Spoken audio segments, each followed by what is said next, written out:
আসসালামু আলাইকুম দর্শক আমার সামনে যে ফলগুলি দেখতে পাচ্ছেন হয়তো বয়োজ্যেষ্ঠ যারা আছে তারা হয়তো দেখেই চিনছেন, কিন্তু যারা একেবারে তরুণ বা বয়সে কম তারা কিন্তু এই ফলটি হয়তো দেখেনই নাই। এটি হলো গাব, যা গ্রাম অঞ্চলে প্রচুর পরিমাণে একসময় দেখা যেত, যেটি এখন হারানোর পথে বা বিলুপ্তির পথে, যেটির ইংরেজি নাম হলো পার্সিমন। যদিও এখন বিদেশের যে সমস্ত পার্সিমনগুলি আসে এটা সিডলেস, তবে এটির ভিতরে অনেক বড় বড় সিড আছে।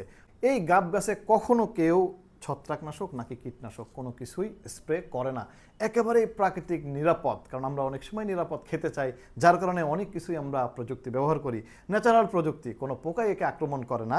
এই নিরাপদ গাবটি যেমন নিরাপদ, তেমনি রয়েছে পুষ্টি গুণাগুণ সম্পন্ন। এতে রয়েছে হাইলি অ্যান্টিঅক্সিডেন্ট, যা মানুষের কফ, কাশি এবং বুকে জমানো কফকে দূর করতে সাহায্য করে। রয়েছে ফাইবার, যা মানুষের কোষ্ঠকাঠিন্যতা দূর করতে সাহায্য করে। রয়েছে প্রচুর পরিমাণে আয়রন।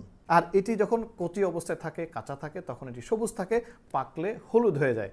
আপনি চাকু দিয়ে উপরের অংশটি কেটে ফেলে ভিতরের অংশটি নিশ্চয়ই দেখতে পাচ্ছেন, যেখানে 5টি 6টি বীজ হয়। চামচ দিয়ে সুন্দর করে চারদিকে নরম করে আপনি উঠিয়ে খেতে পারেন, বীজটিকে ফেলে দিতে পারেন। তবে যদি কাঁচা অবস্থায় এই বীজটাকে অনেকেই খাওয়া হয়, অনেক সুস্বাদু।